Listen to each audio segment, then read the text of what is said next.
안녕하세요. 사연에 빠지다의 DJ 민영입니다. 우정이라는 게 때로는 피로 맺어진 가족보다 더 끈끈한 경우도 있다고 하는데요. 오늘의 사연자님은 그런 우정을 나누셨다고 합니다. 오늘의 사연 어떤 이야기일지 지금 바로 만나볼게요.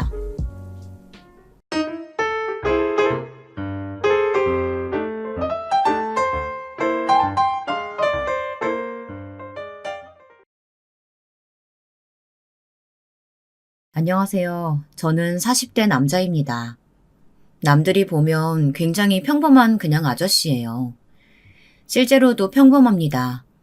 평범한 부모님 밑에서 자라서 평범한 학교를 나오고 평범한 사람을 만나 평범하게 가정을 이루었습니다. 딸 하나, 아들 하나, 딱 대한민국 평균. 요즘은 이 평균이 힘들다고들 하니 나름 복받은 인생인가요? 아무튼 제 인생은 별로 크게 역경도 고난도 없었습니다. 따분하고 지루할지언정 말이죠. 친구들도 다들 평범해요. 비슷비슷한 집안, 비슷비슷한 학력, 다들 비슷한 시기에 비슷한 규모의 회사에 취직해서 비슷한 시기에 결혼했습니다. 정말 특별한 거라고는 하나도 없어요. 그런 제 친구 중에서도 특별한 친구 한 명이 있었는데요. 집이 무척 가난한 친구였어요. 누더기 같은 교복을 입고 점심시간에는 친구들 몰래 어디론가 도망을 가던 그런 친구요. 다들 알고 있었습니다. 도시락을 싸오지 못해서 그게 부끄러워서 도망을 간다는 사실을요. 어느 날은 어머니께 그런 친구가 있다는 말을 한 적이 있어요. 그랬더니 어머니는 그날 이후로 밥과 반찬을 평소에 싸주시던 거의 2배로 싸주시더라고요. 그러면서 저에게 말씀하셨습니다. 아무리 그래도 한참 클 나이에 밥 굶으면 쓰나. 네가 그 친구 기분 나쁘지 않게 같이 먹자고 하고 같이 먹어. 엄마가 너무 많이 싸준다고. 저도 그 친구가 늘 신경이 쓰였던 탓에 그러겠다고 고개를 끄덕였어요. 그리고 그날 점심시간에 또 도망을 가던 그 친구를 불러세웠습니다. 나랑 밥 같이 먹자. 나는 괜찮아. 아니, 내 밥 좀 같이 먹어달라고. 어머니가 너무 많이 싸주셔서 혼자 다 못 먹을 것 같아서 그래. 잠시 고민하던 친구가 어딘가 쑥스러운 얼굴로 고개를 주걱거렸어요.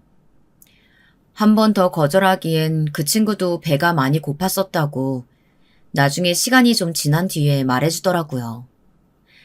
그렇게 매일매일 고등학교를 졸업할 때까지 그 친구와 저는 밥을 함께 먹었어요.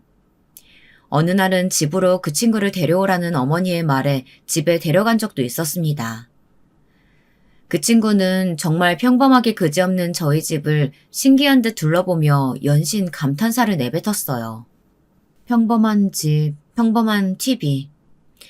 다들 있는 그런 것들에 감탄하고 부러워하는 그 친구를 보며 우월감을 느끼지 않았다면 그것도 거짓말이겠죠.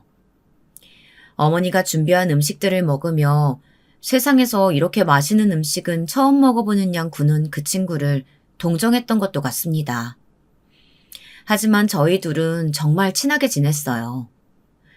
나중에 그 친구가 그날 먹었던 저희 어머님 밥이 자신이 그때까지 먹어본 밥 중에 제일 맛있고 푸짐한 상이었다고 말하더라고요.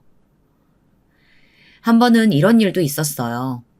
그 친구는 잘못한 것도 없이 종종 친구들에게 놀림의 대상이 되곤 했죠. 이유는 물론 그 친구의 가난 때문이었어요. 너는 왜 그렇게 매번 밥을 얻어먹냐? 도시락도 못 살 정도로 가난해? 얼굴이 시뻘개져서 대답도 못하곤 했어요.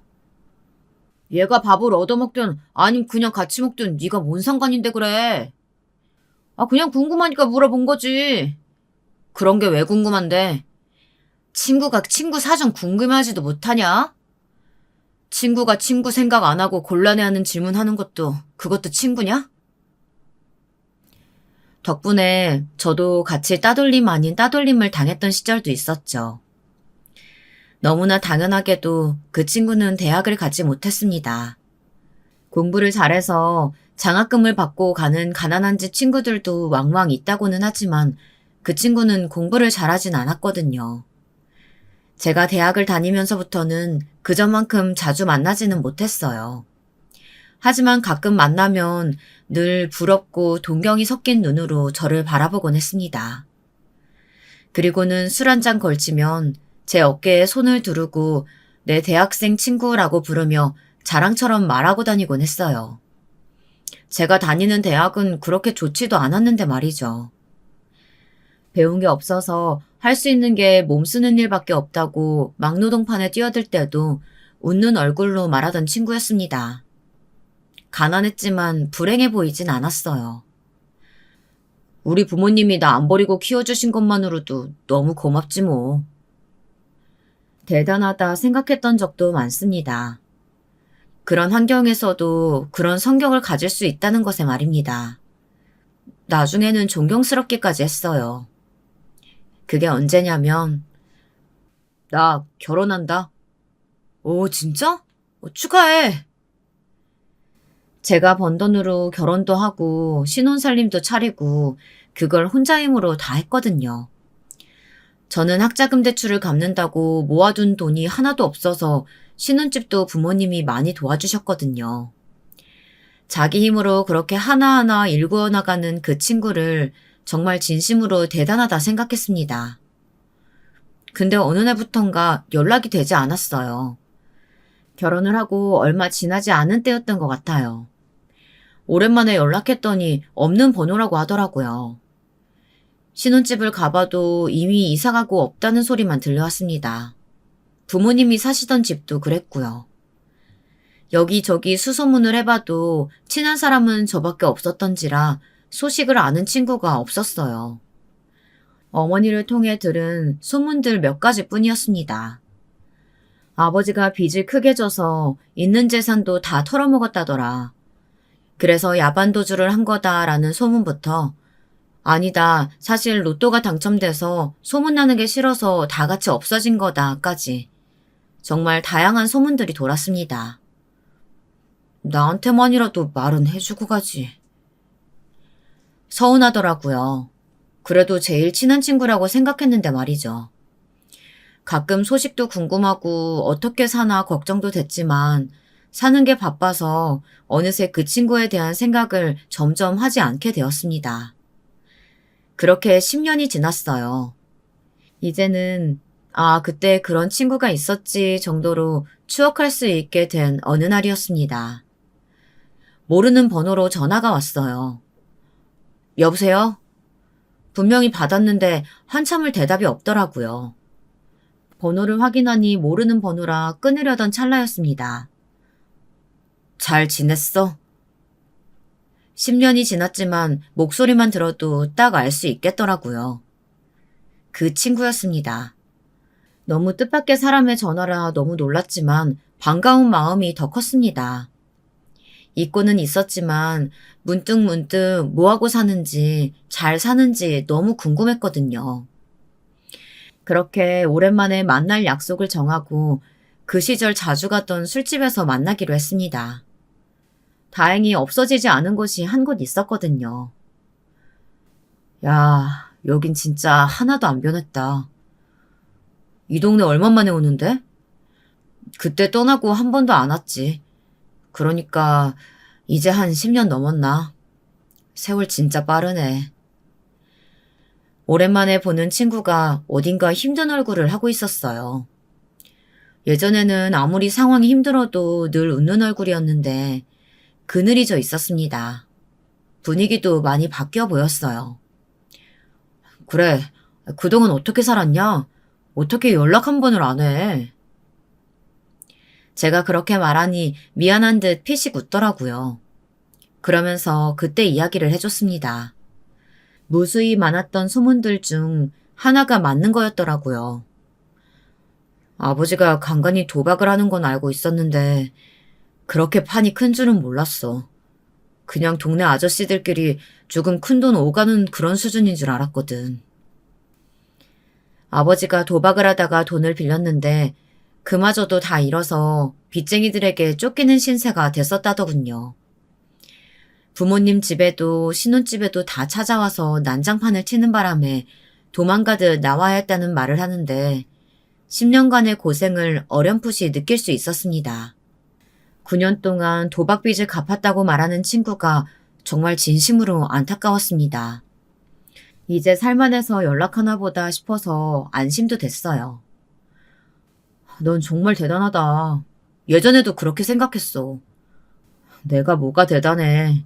가진 것도 아무것도 없는데. 너는 모든 걸 다 네 힘으로 하잖아. 혼자서. 그게 얼마나 대단한 건데. 정말 진심으로 그렇게 생각했어요.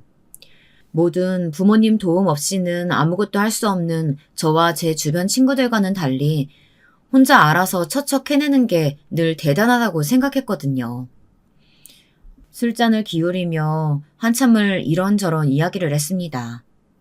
친구는 고생을 정말 많이 했더라고요. 도망가듯 이사를 가고 그마저도 금방 빚쟁이들에게 들켜 빚을 갚겠다는 각서를 쓰고 아내는 아이를 두고 도망가고 긴 세월 혼자 딸아이를 키워온 것 같았습니다. 그럼 이제 12살쯤 됐나? 한참 말 안 들을 시기네. 사춘기도 오고. 아빠 말은 잘 들어? 저희 집 아이가 생각나 웃으며 그렇게 물었는데 그 순간 친구의 얼굴이 그늘이 지더니 이내 눈물이 뚝뚝 떨어지더군요. 정말 당황했습니다. 제가 놀라서 얼른 휴지를 빼주며 물었어요. 왜 그래? 무슨 일 있어? 제 물음에도 대답도 없이 한참을 고개를 숙이고 울더라고요. 묻지 않고 달래줬습니다.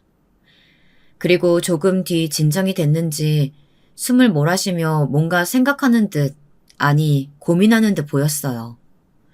굉장히 힘든 얼굴로 차마 하지 못한 말을 한다는 듯 친구가 입을 떼었습니다. 너한테는 이 말만은 안 하려고 했는데 우리 애가 많이 아파. 백혈병이라고 하더군요. 계속 입원해서 치료받는 중이라 병원비로만 이미 억 단위가 가까운 돈이 나갔다고. 얼마 전부턴 그마저도 여력이 안 돼서 연체되는 중인데 아이가 위암해져서 이식을 받아야 한다고. 근데 연체된 병원비와 수술비를 지급하지 않으면 병원을 나가야 할 지경이라고. 너한테 돈 이야기만큼은 하고 싶지 않아서 그때도 그렇게 연락 없이 사라졌던 건데 이건 내가 어떻게 할 수가 없다. 빚은 내가 죽어라 이래서 갚으면 그만이지만 아이 수술비는 어떻게 할 수가 없어. 그러면서 다시 눈물을 흘리더라고요. 얼마냐 물었더니 5천만 원 정도 된다고. 평범한 직장에서 평범하게 살아온 40대 남성이 선뜻 빌려주기엔 너무 큰 돈이긴 했습니다. 잠시 고민하긴 했어요. 하지만 답은 정해져 있었습니다. 그래, 빌려줄게. 5천이면 되는 거지? 그래도 제가 선뜻 빌려준다는 말이 놀랐는지 어쩔 줄을 몰라 하더라고요. 그래서 말했습니다. 그동안 네가 나에게 보여준 너라는 인간의 성실함과 그리고 그냥 넘어갈 놈은 아니라는 걸 알아서 빌려주는 거라고. 또 아이가 아프다는데 어떻게 모른 척할 수 있겠냐고요. 친구는 그동안 운 거보다 더 많이, 더 오래 한참을 울었습니다. 그렇게 호기롭게 말하고 돌아서긴 했지만 집사람에게 입을 떼는 것이 힘들긴 했습니다. 물론 많이 혼났어요. 싸우기도 했고요. 어떻게 그렇게 큰 돈을 자기와 상의도 없이 쉽게 빌려줄 수 있는 거냐고요. 제가 정말 믿을 만한 친구라고 했더니 그건 당신 생각이라며 정말 많이 싸웠습니다. 하지만 후회는 없었어요. 다시 돌아간다고 해도 그 친구에게 돈을 빌려줬을 테니까요. 제가 빌려준 돈으로 병원비를 지불하고 수술도 무사히 끝냈다고 연락을 전했습니다. 친구는 상환일을 약속했어요. 돈을 빌린 날부터 딱 5년 뒤에 갚겠다고 말이죠. 솔직히 못 받아도 괜찮다는 생각을 한 적도 있습니다. 하지만 그 친구는 반드시 갚을 친구였어요. 친구 딸 병원을 찾아간 적도 있습니다. 걸음마를 겨우 시작했을 때 봤던 아이가 어느새 많이 컸더라고요. 지 아빠가 뭐라고 했는지 웃으며 감사하다며 고개를 꾸벅이는데 돈을 빌려줘서 정말 다행이라고 생각했습니다.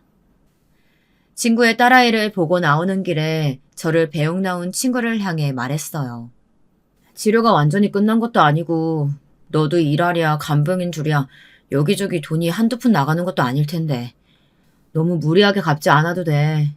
너 여력 될 때 천천히 줘. 애 수술 잘 마친 거 보니까 내가 안 빌려줬으면 어쩔 뻔했냐? 저렇게 이쁜 애를. 또 울먹이는 친구를 다독였습니다. 울지 말고 네가 힘내야지. 너만 보는 딸내미도 있는데. 친구가 고개를 끄덕이더라고요. 그리고도 꼭 약속한 그날에 다른 건 몰라도 내 돈은 갚겠다고. 저는 다른 건 몰라도 내 돈은 안 갚아도 된다고 생각했는데 말이죠. 그렇게 또 서로 사는 게 바빠 자주 만나지 못하는 날이 많아졌습니다. 친구는 여기저기 일을 열심히 다니는 듯 했어요. 이제 우리 나이도 어디 하나 다치면 뼈가 시릴 나이인데 이런 걱정을 했던 기억이 납니다. 하지만 또 사는 게 바빠서 연락도 자주 못하는 날들이 이어졌어요. 아내한테 말하진 않았지만 친구와는 2년 전부터 다시 연락이 되지 않았어요. 돈을 갚기로 한 상환일이 얼마 남지 않았을 때 아내가 물어왔습니다.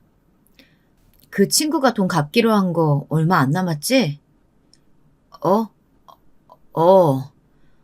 말을 왜 이렇게 얼버무려? 그 친구랑 연락되는 거 맞지? 그럼 되지. 거짓말을 했어요.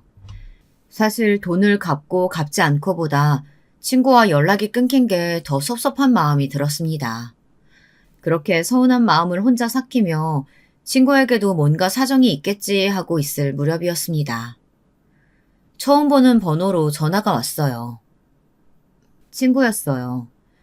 딱 돈을 상환하기로 한 날 연락이 왔더라고요. 어디로 나오라는 친구의 말에 나갔습니다. 나간 자리에서 친구의 옷차림에 우선 한번 놀랐어요. 늘 허름하게만 하고 다녔던 친구가 굉장히 멀끔해져서 나타났더라고요. 막 엄청 비싼 물건들을 들고 걸친 느낌은 아니었어요. 하지만 보통의 사람처럼 멀끔했습니다.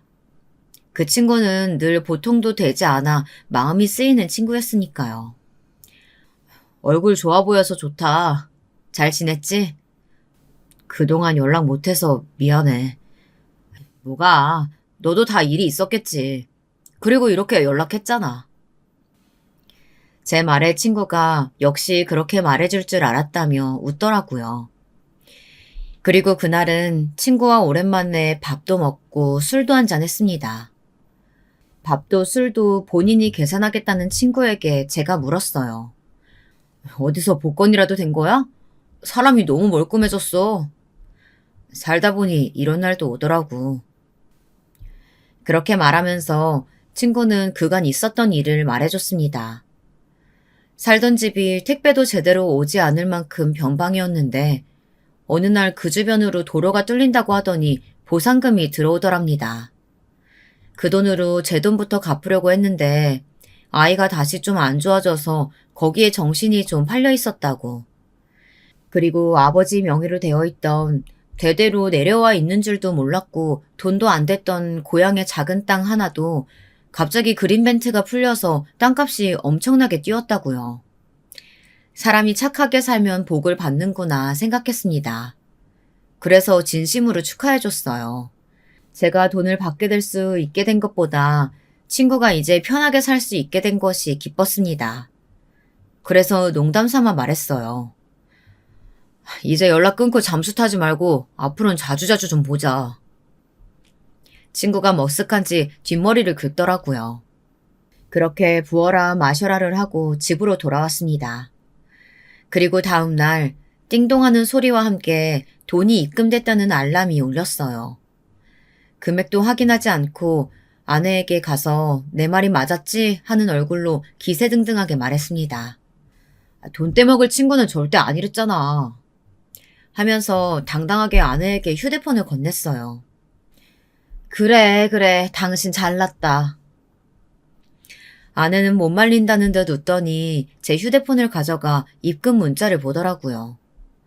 그리고는 한동안 말이 없이 가만히 내려다보고 있었습니다. 아내의 그 반응에 제가 물었어요.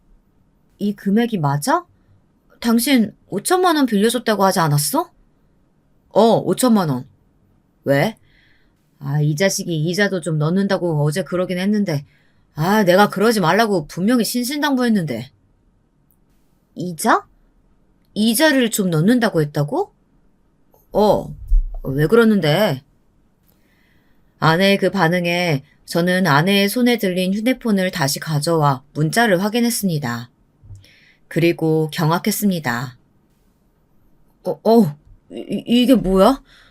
일십, 백천만, 십만, 천만, 억? 2억? 이게 뭐야? 당신 진짜 5천만 원 빌려준 거 맞아? 나 몰래 더 빌려주고 5천만 원만 갚으라고 한 게 아니고? 2억. 무려 2억이었습니다. 친구가 제게 입금한 금액이 말이죠. 문자를 확인하자마자 친구에게 곧장 전화를 했어요. 2억이라니. 너 잘못 입금한 거지? 다시 보내줄게. 다시 보내지 마. 그러면 나 또 연락 없이 잠수 탄다. 이자 좀 보낸다고 했잖아. 이자? 세상에 누가 5천 빌려주고 2억 5천을 이자로 받아. 다시 줄 테니까 받아.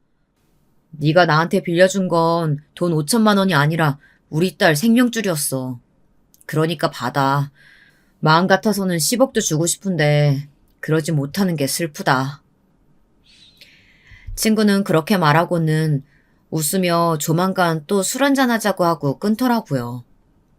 그날 친구와 통화를 끝내고 아내와 의논을 했습니다. 이 큰 돈을 받아도 될지 말이에요. 저는 계속 돌려줘야 한다고 했지만 친구분이 그렇게까지 말하는데 일단 가지고 있자는 아내의 말에 그러기로 했습니다. 무엇보다 내가 빌려준 건 5천만 원이 아니라 자신의 딸의 생명줄이었다는 친구의 말에 졌어요. 친구의 딸은 이제 고등학생이 된다고 하더라고요. 그때 이식수술이 잘 되어서 완치가 됐다고. 지금은 다른 친구들처럼 잘 먹고 잘 자고 학교도 잘 다닌다고요. 사실 그 뒤에 한 번 더 돌려주겠다는 말을 했었습니다. 그거 그냥 5천만 원이 아니라 내 딸 생명줄을 이어준 걸 갚은 거야, 난. 그니까 너는 그거 무조건 받아야 돼. 그거도 적어. 너무 단호하게 거절하더라고요. 받지 않을 거라고 생각하고 빌려준 5천만 원이 2억이 되어 돌아올 줄은 몰랐어요. 물론 친구 말처럼 그 돈은 단순히 5천만 원은 아닐지언정 말입니다. 고등학생이 된 친구의 딸을 만난 적이 있습니다. 술을 정말 많이 마시고 그 친구를 집에 데려다 준 날이었어요.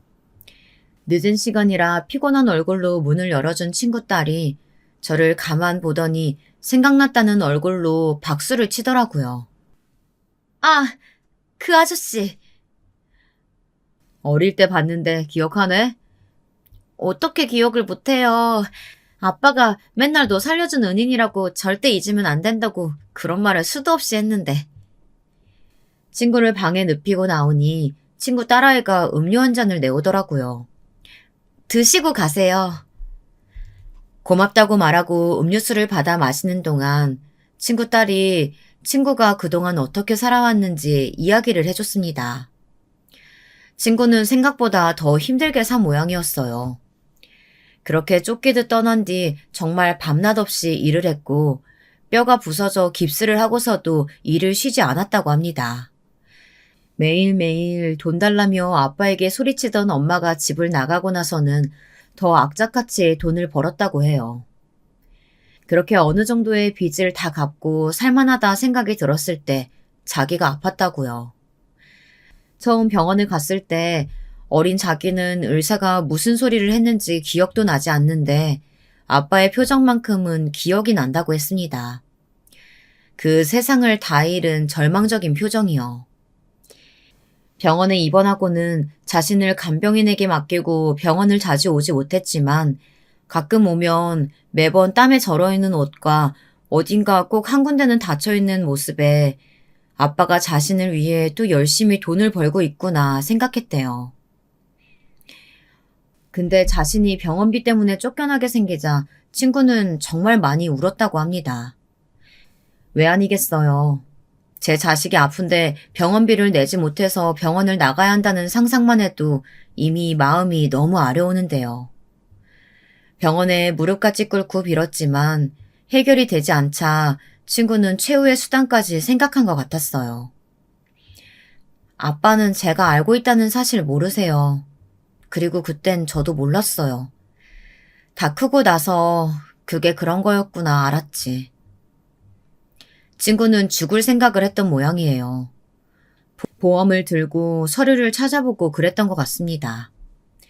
하지만 대한민국 그 어느 보험에도 자살의 보험금을 주는 보험은 없잖아요.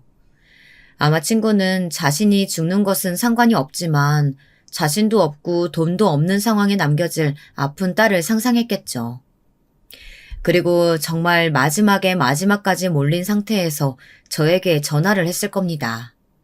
그날 친구가 정말 꺼내기 힘든 말을 꺼내는 얼굴로 저에게 어렵게 돈 이야기를 했던 게 생각났어요. 마지막에 마지막까지 저한테만은 돈을 빌리려 하지 않았던 것 같았어요. 친구 딸에게 그런 이야기를 들은 다음 언젠가 물어봤었습니다. 누구한테 돈을 빌린다면 나한테 먼저 전화를 했었어야지. 왜 제일 나중에 했냐? 너한테 말 꺼내기가 제일 힘들었어. 저한테만큼은 그런 부탁을 하고 싶지 않았다고 하더군요. 5천만 원이라는 돈이 작은 돈도 아니고 그런 부탁을 받고 고민할 게 너무 미안해서 말이죠. 혹시나 빌려주지 못하면 제가 미안해할까봐 그것도 염려되었다고 하더라고요. 참 쓸데없이 착해 빠진 친구죠. 그 뒤로 어떻게 지냈냐고요? 아주 친한 절친 사이로 잘 지내고 있어요. 어머니 밥을 추억하길래 어머니 집에 같이 간 적도 있습니다. 어머니가 차려준 밥을 친구는 제대로 먹지 못했습니다. 한 입을 먹고 울고 한 입을 먹고 울었어요. 목이 메어서 밥을 제대로 넘기지도 못하고선 어느 순간은 펑펑 울더라고요. 어머니는 아무 말 없이 친구의 등을 쓰다듬어주며 말했습니다. 내가 차려준 밥 생각나면 언제든 와. 알겠지? 네, 네, 어머님. 한 번은 오랜만에 연락 온 동창 모임에 제가 꼬시고 꼬셔서 같이 나간 적이 있습니다. 친구는 어릴 적 학교에 그리 좋은 기억이 많지 않았기 때문에 나가고 싶어 하지 않았지만 제가 거의 끌고 나가다시피 해서 데리고 갔어요. 친구의 잘 풀린 모습을 동창들도 봤으면 했거든요. 특히 그때 가난하다고 괴롭히던 아이들이요. 아니나 다를까 그 친구들은 동창회에서도 여전히 목소리가 크더군요. 다들 평범하게 회사를 다니는 평범한 직장인들이었어요. 저랑 친구가 나가자 다들 의외라는 듯 보더라고요. 친구를 가난하다고 놀리던 친구들이 반갑다는 듯 그 친구에게 말을 걸더라고요. 사람들은 참 자신이 한 말이나 행동은 빨리 잊는 것 같아요. 특히 자신이 잘못한 건 더더욱 빠르고 말이죠. 멀끔해진 친구의 모습에 다들 잘 됐다며 착하게 살아서 복 받은 거라는 말을 하는데 제가 다 기분이 나빴습니다. 친구는 아무렇지 않아 하는 것 같았지만요. 이렇게 행복하고 훈훈한 재회 이야기가 됐으면 얼마나 좋았을까요? 어느 날 만난 친구의 얼굴에 너무 심한 황달기가 보여서 말했습니다. 너 요즘 안색이 좀 안 좋아. 병원을 좀 가봐. 무슨, 내 몸은 내가 더 잘 알아. 멀쩡해. 그냥 고생을 많이 해서 빨리 늙은 거야. 그렇게 말하던 친구가 쓰러졌다는 소식을 들었습니다. 새벽에 친구 딸이 울면서 저에게 전화를 했어요. 아저씨, 우리 아빠 좀 살려달라고 말이죠. 그렇게 달려간 병원에서 정말 믿을 수 없는 이야기를 들었습니다. 간암이라고 하더군요. 사기라고. 간암은 원래 말기가 될 때까지 증상이 거의 없어서 침묵의 장기라는 말까지 있다고 말이죠. 친구는 부모님도 다 돌아가신 상태고 하나 있는 딸은 아직 미성년자였던지라 제가 보호자로 그 모든 이야기를 제일 처음 들었습니다. 길면 6개월이라고 하더군요. 그마저도 장담할 수 없다고. 정말이지 하늘이 원망스러웠어요. 이제 겨우 살만해졌는데, 이제 겨우 다리 뻗고 잘 수 있게 됐는데 하늘이 무심해도 어쩜 이렇게까지 무심할 수 있는 건지 제가 다 한스러웠습니다. 그리고 친구 얼굴을 못 보겠더라고요. 그렇게 한참을 입원실 복도에 앉아서 눈물을 삼키고 있었어요. 친구 딸이 와서 제 옆에 앉더라고요. 제 얼굴을 보고 아이는 한동안 말이 없었습니다. 아마도 불길한 생각이 들었겠죠. 한참을 우는 저를 바라보던 친구 딸아이가 숨을 몰아쉬고는 제게 물어봤어요. 아이 목소리 끝이 떨려왔던 기억이 납니다. 얼마나 많이 아픈데요? 죽거나 그런 건 아니죠? 차마 대답하지 못하고 얼굴을 쓸었어요. 그리고는 눈물을 흘렸습니다. 그런 제 반응에 아이는 직감한 듯 보였지만 확실하게 이야기를 듣고 싶어 하는 것 같았어요. 아빠가 좀 많이 아파. 얼마나요? 얼마나 많이요? 좀 많이. 그러면 안 되는 거잖아요. 우리 아빠한테 이런 일이 생기면 그건 안 되는 거잖아요. 다른 사람도 아니고 우리 아빠한테 어떻게 이래요?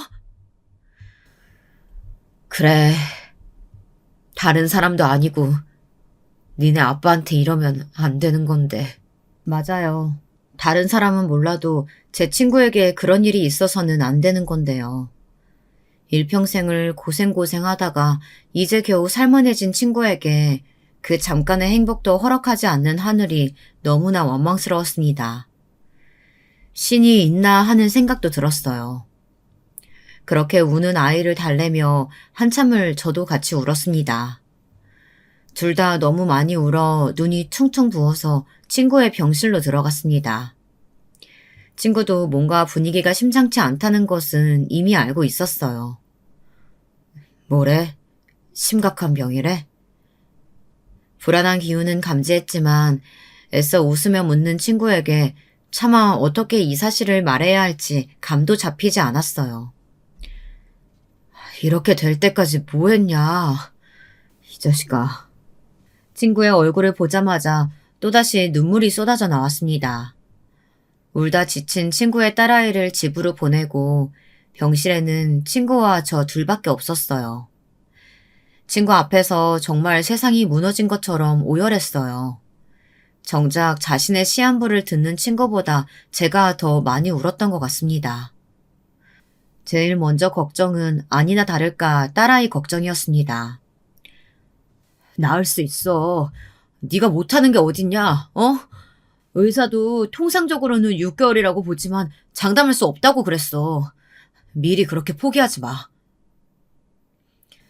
그렇게 말하는 저 자신도 이미 알고는 있었던 것 같습니다. 친구의 생이 정말로 얼마 남지 않았다는 사실을 말입니다. 여기저기 알아보니 간은 기증을 해줘도 다시 자라나는 장기이기에 생착률이 높아서 비교적 이식이 쉬운 장기라고 하더라고요. 친구끼리 이식을 하려면 좀 까다롭긴 한 것 같았지만 정말 몇 번이고 해줄 마음이 있었기에 병원에 이식 수술을 하면 안 되냐 물었던 적도 있습니다. 이식 수술도 안 되는 단계라 그러더라고요. 친구는 이겨내려고 정말 많이 노력했습니다. 치료도 열심히 받고 속에서 받지 않은 음식을 억지로 구역질하면서도 밀어 넣으려고 노력했습니다. 옆에서 보는 제가 마음이 아플 정도로요. 친구의 사정을 아는 아내와 엄마가 병원과 친구의 딸아이가 혼자 있는 집에 반찬을 해 날랐어요. 어머니가 처음 친구 병실을 찾아온 날 울지 않으려 노력하시며 말씀하셨습니다. 나는 친구 중에 너처럼 믿음직한 아를 본 적이 없다. 너처럼 제대로 된 아를 본 적이 없어. 하늘도 그런 마음 알아주실 거니까 절대 포기하면 안 된다. 알겠지? 네. 네, 어머님. 저희 어머니가 오신 날 친구는 두 번째로 많이 울었던 것 같아요. 현대의학이라는 게 정말 이럴 땐 쓸데없이 정확하더라고요. 친구는 정확히 6개월 선고를 받고 5개월째 접어드는 시기부터 눈에 띄게 기력이 빠졌습니다. 모두의 기대와 소망과는 달리 친구는 하루하루 말라갔어요. 친구의 소식을 듣고 찾아온 몇 안 되는 동창들이나 함께 공사판에서 일했던 동료들이 그를 못 알아볼 정도였으니까 말입니다. 음식을 삼키지도 못했어요. 점점 인간의 의지의 영역으로 되는 부분을 벗어나고 있었습니다. 병원에서는 더 이상 치료가 의미 없다는 이야기를 해왔습니다. 그쯤이었을까요? 통증 때문에 마약성 진통제를 달고 살다시피 해서 정신이 늘 혼미했던 친구가 또렷한 눈을 하고 저를 불렀어요. 뭐 좀 먹을래? 아니면 좀 자. 제 말을 들으면서 힘없이 웃던 친구가 서랍에서 서류 뭉텅이를 하나 꺼내 들었습니다. 그리고 잠시 보더니 그 봉투를 저에게 주더군요. 봉투 속의 내용물을 확인하지 않아도 그 안에 뭐가 있는지 짐작이 갔습니다. 그래서 한동안 꺼내보지 못하고 봉투를 꽉 잡은 채 눈물만 흘렸어요. 그런 제 모습을 가만 보던 친구가 제 어깨를 잡고서는 말하더라고요. 그때 우리 딸 아플 때 너한테 가기 전에 죽을 생각으로 보험을 참 많이 들어놨었거든. 그게 뭐? 그게 왜? 이런 이야기 왜 하는 건데? 참 다행이라는 생각이 든다. 서류 확인해보니까 꽤 크더라, 액수가. 무슨 소용이야, 그게. 보험금이 아무리 많이 나온다고 한들 하나밖에 없는 가족인 자신의 아버지가 없는데 친구 딸아이에게 대체 그게 무슨 의미가 있을까요? 하지만 친구의 마음은 너무 이해가 갔어요. 저라도 그랬을 것 같거든요. 오느라 말을 제대로 하지 못하는 저의 어깨를 힘없는 손으로 잡은 친구가 말을 계속 이어갔습니다. 합치면 한 10억쯤 되는 것 같은데 딸이 아직 미성년자라 수령인으로 지정이 안 된다네. 지정해도 성인 될 때까지는 지 엄마가 대리인으로 관리를 한대. 아픈 몸으로 여기저기 전화해가며 알아본 것 같더라고요. 알아볼 거면 나한테 부탁하지 그랬냐는 말에 너도 바쁘지 않냐 말하며 희미하게 웃던 모습이 아직도 가끔 떠오릅니다. 눈물이 나서 더 이상 듣고 있을 수 없을 것 같았지만 고개를 숙이고 자리에 앉아 있었어요. 친구가 힘들게 말을 이어갔습니다. 눈물을 참느라 제 어깨가 들썩였어요. 친구가 다시 힘이 제대로 들어가지 않는 자기 손을 들어 제 어깨를 토닥였습니다. 정말 힘이라곤 하나도 느껴지지 않는 그 손길에 더 눈물이 났던 것 같아요. 그래서 수령인 너로 다 바꿨어. 뭐? 순간 너무 놀라서 고개를 번쩍하고 들었습니다.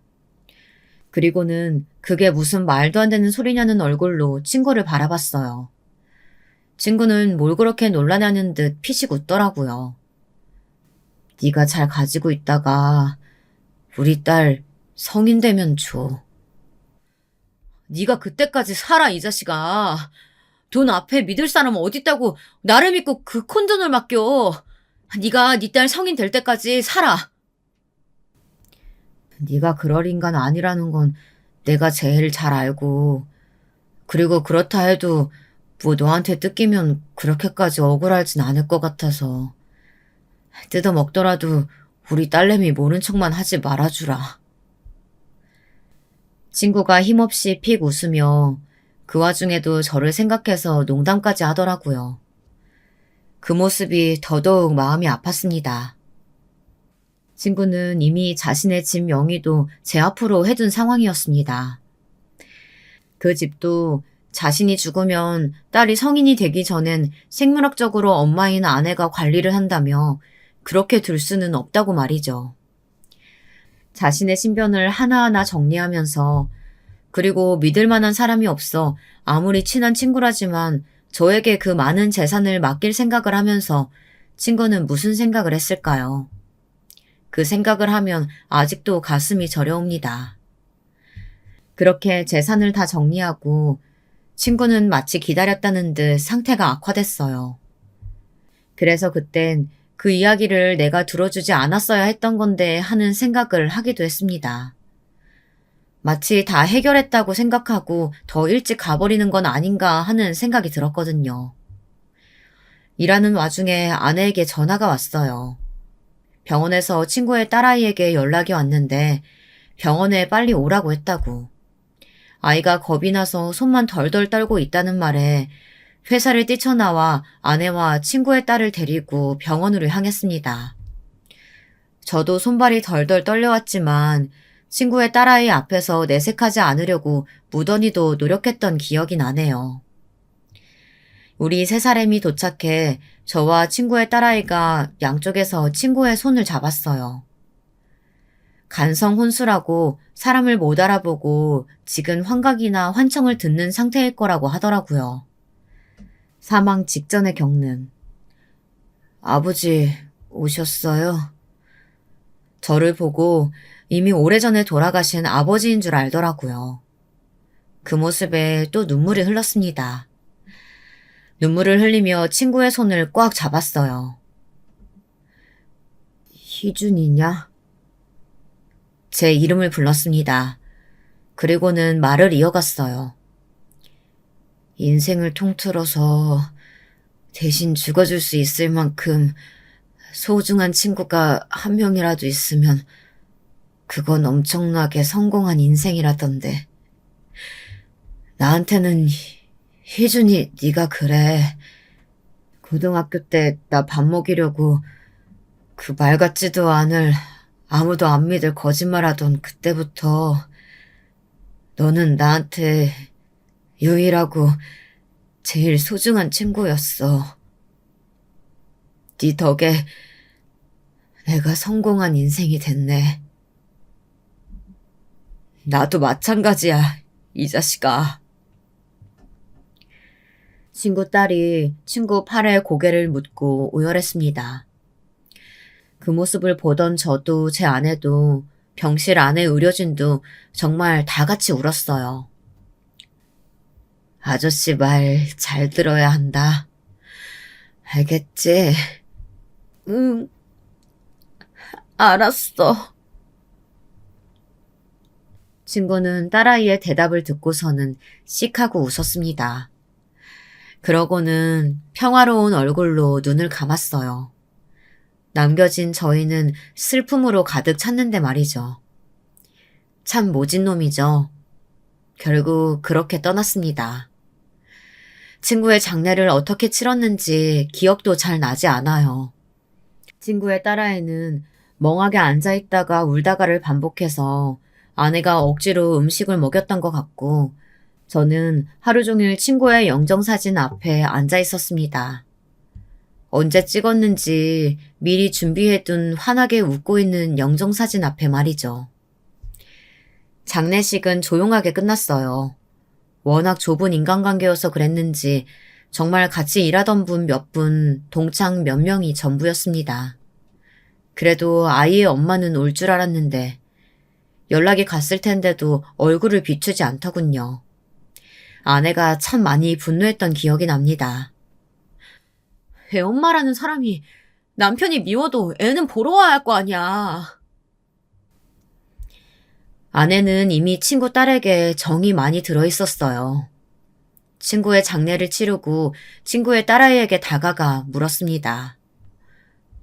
현아야, 현아, 아저씨 딸 할래? 장례를 치르자마자 아내와 이야기했던 문제였습니다. 아이가 살아가면서 서류상으로도 부모가 필요한 일이 많을 거고, 혹시나 만약에 친모라는 사람이 찾아와 이런저런 권리를 주장할 때 저희가 방패막이가 되어주려면 그 편이 낫겠다고요. 친구 딸아이는 제 제안을 고맙지만 괜찮다고, 자긴 아빠의 딸로 남고 싶다고 거절했어요. 저는 그 마음도 너무 이해가 됐던지라 아이의 의견을 존중했습니다. 하지만 집을 합치는 건 저희가 양보하지 않았어요. 아빠가 아저씨 말 잘 들으라고 하지 않았냐며 반쯤 협박해서 원래 살던 집을 정리하고 저희 집으로 들어오게 했습니다. 저희 아이들과도 별탈 없이 잘 지냈어요. 처음에는 많이 힘들어 보이긴 했습니다. 왜 아니겠어요. 하나밖에 없던 가족을 잃었는데요. 하지만 곧 씩씩하게 이겨내는 것 같았어요. 누가 지 아빠 딸 아니랄까봐 말이죠. 현아에게 주기 위해 모아둔 보험금과 집을 판 돈은 따로 계좌를 만들어 넣어놨습니다. 아이의 명의로 해두면 아이 엄마가 권리를 주장할 수도 있기 때문에 일단은 제 명의로 해뒀습니다. 그리고 불길한 예감은 슬프지만 들어맞았어요. 친구의 사망보험금 이야기를 어디서 들었나 보더라고요. 당신이 뭔데 내 딸 재산을 관리해? 어? 내가 제 법적 대리인이니까 나한테 줘야지 그 돈은. 장례식에 코빼기도 안 비치더니 보험금 이야기에 이렇게 달려오셨어요? 그때는 내가 정신이 없어서. 지금도 오자마자 현아 이야기는 하나도 묻지도 않고 돈 얘기부터 하는 게 애엄마가 할 소린가요? 우리 딸 어떻게 지내냐, 아픈 건 없냐, 안부부터 묻는 게 먼저 아니에요? 네가 우리 딸 엄마야? 왜 이렇게 오바야? 돌아가세요. 아니면 경찰에 신고할 겁니다. 하지만 그건 시작에 불과했어요. 친구의 전부인이자 현아의 친모는 친구의 사망보험금과 집을 정리한 돈을 달라고 매일매일 행패를 부렸어요. 어느 날은 애를 만나 회유라도 한 모양이에요. 하지만 저도 애도 꿈쩍하지 않자 그래도 제가 꿈쩍 않으니 어느 날 사라졌습니다. 아이와 아내는 포기했나 보다 했지만 저는 알 수 있었어요. 그렇게 쉽게 포기할 사람이 아니라는 걸 말입니다. 아니나 다를까 집으로 통지서 하나가 날라왔더라고요. 친구가 남기고 간 재산에 소유권을 주장하는 걸로 말이죠. 정말 한 푼도 주고 싶지 않아. 현아한테 그대로 다 주고 싶어. 나도 그런데 그게 좀 힘든 모양이더라고. 아무래도 아이의 친모라 상속에서 어쩔 수 없는 부분이 있더라고요. 저희가 아이에 대해 법적으로 전혀 권리가 없어서 정당성을 갖기도 힘든 모양이었습니다. 현아가 절대 싫다고 해도 어쩔 수 없다고요. 친구와의 약속을 온전히 지키지 못하게 될 상황이 오니까 너무 속상해서 어느 날은 술을 한잔하고 집에 늦게 들어갔습니다. 현아가 자지 않고 거실 소파에 앉아서 저를 기다리고 있었더라고요. 저를 보자마자 인사를 하더니 할 말이 있다더군요. 그때 아저씨가 하셨던 말 아직도 유효해요? 무슨 말? 제 물음에 현아는 잠시 뭔가 생각하는 듯 하더니 결심한 듯 말을 이어갔습니다. 아저씨 딸 하겠냐던 말이요. 현아가 서류상으로 제 딸이 되면 친모에게 더 불리해진다는 이야기를 어디서 들었는지 들은 것 같더라고요. 물론 그 사이에 쌓은 유대감이 없었다면 저에게 그런 이야기를 하지 않았겠지만 말이에요. 어쨌든 현아의 그 말이 저는 너무 반가웠습니다. 정말 진심으로요. 현아만 괜찮다면 아저씨는 너무 좋지. 그렇게 현아는 제 딸이 됐어요. 18의 아이를 입양하는 과정은 꽤나 그 절차가 복잡했지만 현아와 저의 적극적인 의사표현 덕에 비교적 빨리 쉽게 해결이 됐습니다. 그럼에도 현아의 친모에게는 수천만 원이 돌아가긴 했어요. 물론 그마저도 주지 않았다면 더 좋았겠지만 어쩔 수 없었습니다. 그 금액이 본인의 성에 차지 않았는지 몇 번을 더 진상짓을 하다가 저에게 고소를 당하고 합의금을 물러줘야 될 상황이 오자 그만뒀어요. 다시는 저희 앞에 나타나지 않겠다는 각서를 쓰게 만들고 합의를 해줬습니다. 아이의 친모는 그 이후로 나타나지 않았어요. 들려오는 소식조차 없었습니다. 현아도 궁금해하지 않는 것 같았고요. 저희 5 식구는 사이가 꽤 좋게 지냈습니다. 때가 되면 같이 여행도 가고 주기적으로 외식도 해가면서요. 친구가 이자를 쳐서 준 돈을 현아 밑에 쓰기로 아내와 이야기를 마쳤거든요.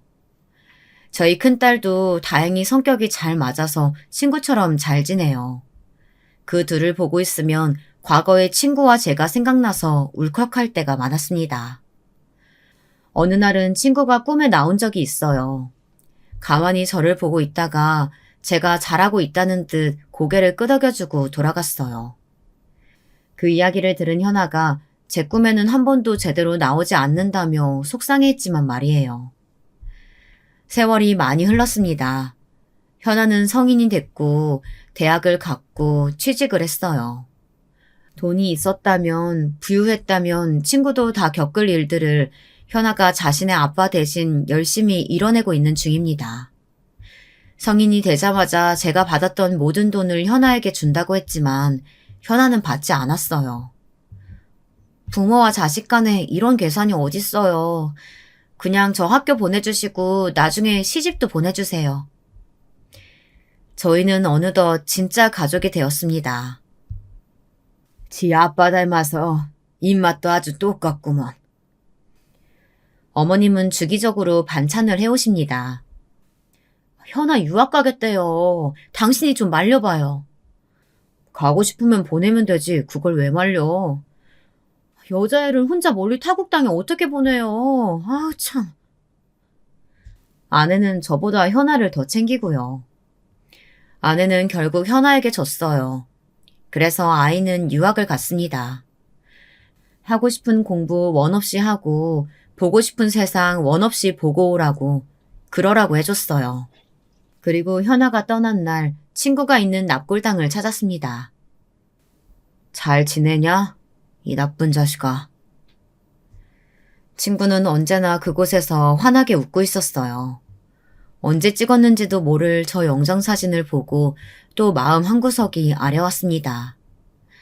혼자 자신의 죽음을 준비했을 친구가 아직도 생각만 하면 가슴이 아려요.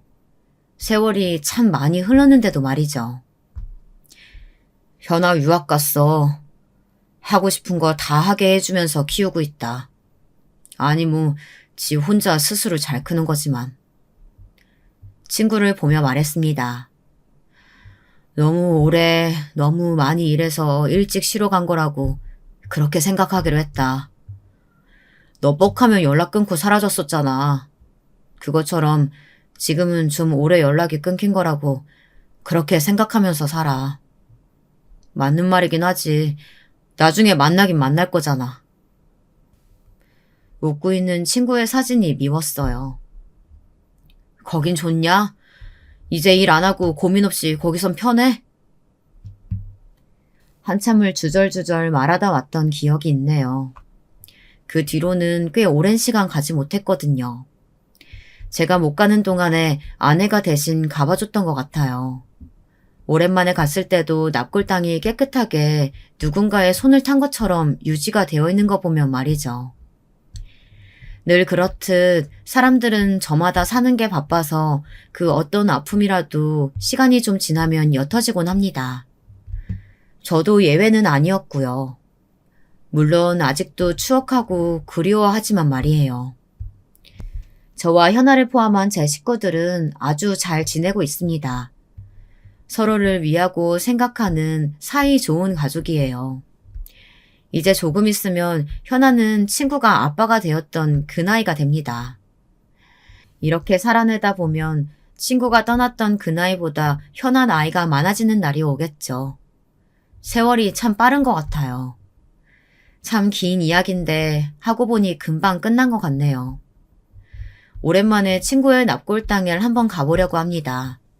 사실 어제 현아가 자기 남자친구라면서 남자애 하나를 데리고 왔는데 그닥 마음에 들지가 않아요.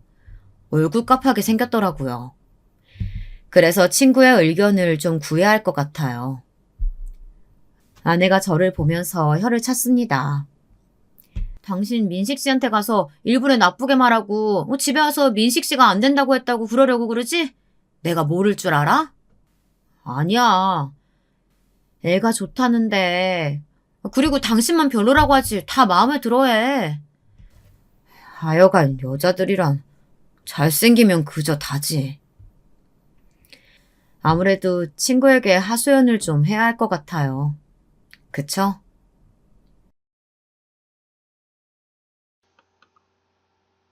안녕하세요. 여러분, 혹시 은혜 갚은 까치라는 말 들어보셨나요? 대한민국 사람이라면 무슨 뜻인지 다 아실 텐데요. 저는 어려서부터 다른 건 몰라도 착하게 살려고 노력했어요. 누가 나한테 무언가를 주면 저도 똑같이, 아니, 그 이상으로 돌려주려고 노력했습니다. 이르다 얼마 전에 저에게 어마어마한 일이 일어났어요. 그래서 오늘은 그 얘기를 해보려고 합니다. 저는 현재 지방에 거주 중인 40대 초반 여자인데요. 이 얘기의 시작은 제가 홀로 8살 차이 여동생을 키우던 고등학생 때로 돌아가서 시작할게요. 저는 제가 고등학교 1학년일 때 부모님이 돌아가셨습니다. 교통사고로 갑작스럽게 그 자리에서 바로 돌아가셨어요. 우리 집은 원래 매우 화목했어요. 부모님은 저와 동생에게 다정하셨고 집안 형편도 나쁘지 않았거든요. 그래서 저는 어릴 때 기억은 행복했던 기억만 존재합니다. 부모님 손을 잡고 맛있는 음식을 먹으러 다니고 어린 동생과 놀러 다니기 바빴거든요. 그런데 그러다 부모님이 돌아가시고 제 인생의 암흑기가 시작되었어요. 미주야, 큰아빠가 네 부모님 돈은 알아서 관리해 줄게. 나중에 성인이 되면 제대로 줄 테니까 걱정하지 말고, 알겠지? 그 대신 미주랑 현주는 여기서 살아. 큰아빠는 돌아가신 부모님의 사망 위로금과 우리 집을 처분한 모든 재산을 가져가셨어요. 그때는 제가 너무 어릴 때라 그런 큰아빠에게 고마움밖에 느낄 수가 없었습니다. 어린 저는 저와 동생을 거둬서 본인 집에서 자라게 해준 큰아빠가 감사했습니다. 어휴, 너희는 무슨 여자애들이 이렇게 밥을 많이 먹니? 라면을 사놓으면 너희가 다 먹잖아. 아유, 너희가 나한테 생활비를 줘, 뭐를 줘?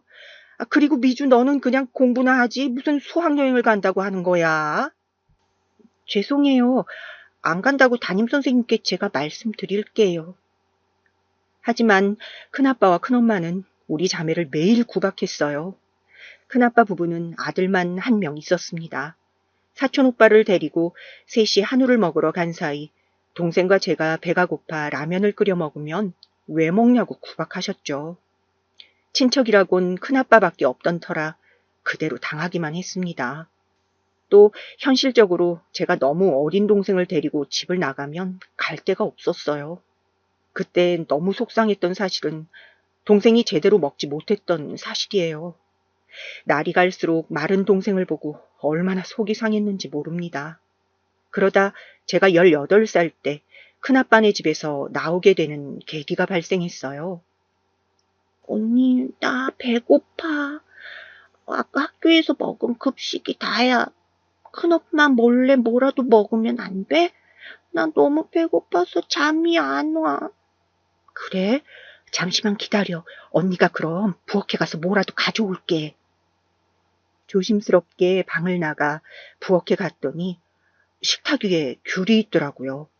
귤이 한두 개도 아니고 꽤 있길래 동생 먹을 귤 하나만 가지고 방으로 들어왔습니다. 2개를 가져가서 저도 먹고 싶었는데 그럴 수가 없었어요. 2개를 가지고 가면 우리가 가져갔다는 게 티가 날 것 같았거든요.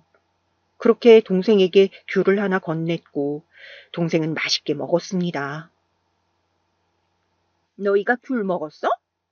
분명히 내가 식탁에 귤을 놔뒀는데 어떻게 귤이 하나도 없니? 얹혀 살면서 그렇게 남의 살림 다 뜯어먹고 싶어? 나는 그러라고 해도 그렇게 못하겠다. 양심이 어디 있어? 네? 귤을 먹기는 했는데 하나만 먹었어요. 절대 다 먹은 거 아니에요. 정말이에요. 먹기는 먹었다는 거잖아. 너희 밥 먹지 마. 내가 자선 사업가야. 돈만 축내는 식충이들을 왜 내가 걷어줘야 해? 큰엄마는 정말 그날 동생과 저에게 밥을 주지 않았어요. 부엌에 들어오지도 못하게 막았죠. 학교에서 주는 급식으로 연명하고 있었는데 너무 서러웠습니다. 큰아빠는 그 광경을 다 봤으면서 옆에서 침묵을 유지하고 있었죠. 문제는 다음 날에도 밥을 주지 않았어요. 정말 서글프기 그지 없었습니다. 언니, 나 너무 배고파. 너무 배고파서 아무것도 할 수가 없어. 급식도 오늘 2번이나 먹었어. 동생이 배고파하는 것을 보고 저는 참을 수가 없었어요. 큰엄마와 큰아빠는 저와 동생에게 기본적인 것들도 해주지 않았습니다. 결국 귤로 시작된 사소한 일이 가출로 이어지게 되었죠. 큰엄마가 몰래 비상금을 텔레비전 장식장 밑에 놓는다는 것을 이미 알고 있었거든요. 그래서 저는 동생을 몰래 깨워서 새벽에 돈을 챙겨서 집을 나왔습니다. 무작정 나와서 동네에 있던 허름한 여관에 들어갔어요. 돈을 내고 현실적으로 생각을 했습니다. 비상금이라 많은 돈은 아니었고 일주일 정도 있을 수 있는 돈이었어요. 동네가 같아 이대로 있다간 큰아빠 부부에게 들킬 것 같아 동생을 데리고 근처에 있는 광역시로 가게 되었습니다. 여기가 이제 현주가 다닐 학교야.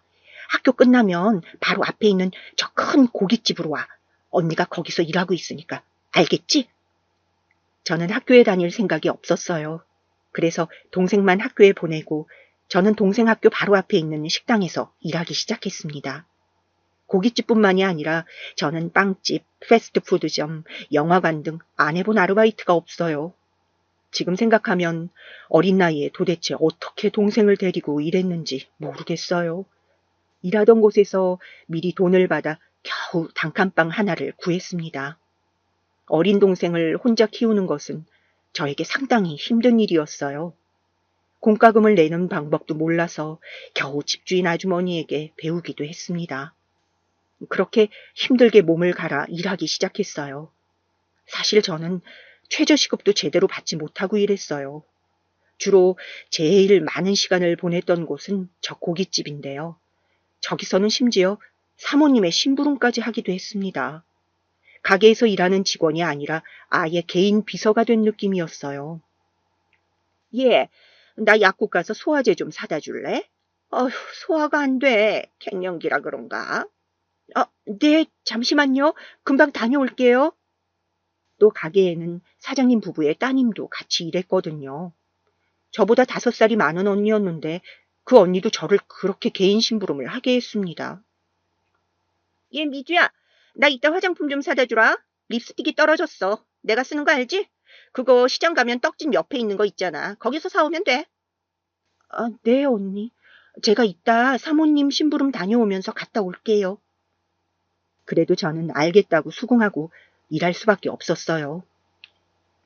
왜냐하면 그렇게 하지 않으면 제가 당장 동생을 키울 수가 없었거든요. 미성년자인 저를 받아주는 곳은 많지 않았습니다. 그래도 버틸 수 있었던 것은 고깃집 사장님 덕분이었어요. 사장님은 동생이 가게에 오면 그렇게 잘해주셨어요. 동생에게 용돈도 자주 주시고 밥도 공짜로 주시곤 하셨죠. 그런 사장님에게 감사한 마음이 들어 저도 열심히 일했습니다. 그렇게 일하던 어느 날 가게에 못 보던 사람이 왔어요. 그 남자는 바로 사장님 부부의 막내 아들이었어요. 그리고 여러분은 혹시 첫눈에 반한다는 말을 믿으세요? 저는 그 남자를 보자마자 첫눈에 반하게 되었습니다. 다행인지 아닌지 그 사람도 저를 보고 첫눈에 반했어요. 하지만 보는 눈이 워낙 많아서 몰래 연애를 시작하게 되었죠. 저는 차근차근 일하면서 돈을 많이 저축했어요. 그래서 동생과 함께 가게 주변에 방을 조금 더 큰 곳으로 구했습니다. 막내 아들은 그런 우리를 많이 도와주었어요. 막내 아들과 저는 자연스럽게 연인 관계로 발전하게 되었어요. 그리고 그렇게 2년 동안 비밀로 만나게 되었습니다. 저는 성인이 되었고 동생은 여전히 학교에 다니고 있었어요. 그러던 어느 날이었습니다. 제 인생을 바꾸게 되는 사건이 발생했어요. 몸이 이상하게 자주 졸리고 피곤하더라고요. 그리고 결정적으로 생리가 미뤄졌습니다. 혹시나 하는 마음에 병원에 갔더니 글쎄 제가 임신이라는 소식을 듣게 되었습니다. 충격적인 소식에 엉엉 울며 남자친구에게 연락했더니 한 걸음에 달려왔어요. 오빠, 난 못 나. 나 지금 동생도 키워야 하고. 안 돼. 나을 수가 없어. 그리고 우리 비밀로 만나고 있는데 이거 사장님하고 사모님이 알게 되면 안 돼. 나 일도 못 하잖아. 무슨 소리야? 내가 책임질게. 진짜, 미주야. 나는 처음 만났을 때부터 너와 결혼하려고 했어. 내가 평생 잘할게. 현주도 같이 살면 되잖아. 부모님한테는 내가 말씀 잘 드릴게. 나 너무 무서워. 내 배에 아기가 있는 것도 무섭고 사장님하고 사모님이 알면 나 일 그만두라고 하실 것 같아. 그러면 우리 현주는 어떡해. 나 동생 책임져야 해. 오빠는 저를 계속 달랬어요. 그리고 매도 먼저 맞는 게 낫다고 하죠. 그날 저녁에 바로 우리는 사실을 알렸습니다. 매장 문을 닫고 조용하게 앉아 임신 사실을 고백했어요. 그런데 말하는 바로 그 순간이었어요. 사모님, 이건 놔주세요. 아파요. 네가 순진한 내 아들 꼬셔서 앞길을 망쳐? 어리고 갈 곳 없는 애 받아줬더니 이렇게 뒤통수를 쳐? 미쳤어? 너? 당장 나가! 나가! 내 아들 귀한 자식이야. 너 같은 애가 감히 앞길 막을 사람이 아니라고. 진짜 미친 거 아니야? 너 주제를 알아야지. 내 동생을 어떻게 꼬실 생각을 해? 진짜 이래서 여자 조심해야 돼. 나도 같은 여자지만 이런 애들이 제일 위험해. 순진하게 생겨서 꼬리치는 것 봐. 일단 머리 놓고 말해요. 미주야, 괜찮아? 지금 미주 배 안에 우리 아이도 있단 말이에요. 당연히 환영할 거라고는 상상하지 않았어요. 하지만 이렇게 대놓고 면전에서 욕먹고 머리채를 잡힐 거라고도 상상하지 않았습니다. 저는 말 그대로 너무 큰 반대에 심호흡을 겨우 했습니다. 일단 우리도 생각할 시간이 필요하다. 미주 너는 몸 잘 챙기고 가게는 당분간 나오지 않아도 돼. 사장님, 저 일할 수 있어요. 임신도 이제 4개월 차라 괜찮아요. 완전 초기는 아니라 병원에서도 일해도 된다고 했어요. 정말이에요. 제발요. 저 여기서 일 못하면 동생 못 키워요. 제발요. 네가 그렇게 간절하면 내 아들을 꼬셨으면 안 되는 거야. 알겠어?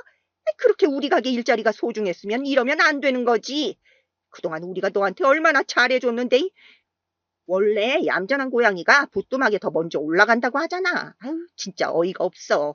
우리가 다 쟤한테 속은 거야. 반반한 얼굴에 넘어간 거라고. 그렇게 집에 와서 얼마나 울었는지 모릅니다. 동생이 저를 걱정하는 모습을 보고 마음이 더 아팠어요. 심지어 마음을 추스르고 가게에 다시 나갔더니 시어머니는 저를 향해 소금까지 뿌리셨습니다. 당장 내 눈앞에서 사라져. 너 같은 애 다시는 보기도 싫어. 사라져! 여기가 어디라고 와? 올 거면 그 배 안에 있는 애나 없애고 와. 손님들까지 웅성거리며 쳐다보고 지나가는 사람들도 저를 향해 손가락질을 하기 시작했습니다. 워낙 좁은 동네라 슈퍼에 두부를 사러 가도 저를 알아봤어요. 저는 마트에서 급기야 울기까지 했어요. 지금 생각하면 그때라도 다른 지역으로 도망갈 걸 그랬나 봐요. 아무튼 이런 불안한 저를 남편은 계속 옆에서 달래주었습니다. 그렇게 출산하는 막달이 다가오기 시작했어요. 그때까지도 시부모님은 제 얼굴도 보지 않으려고 했어요.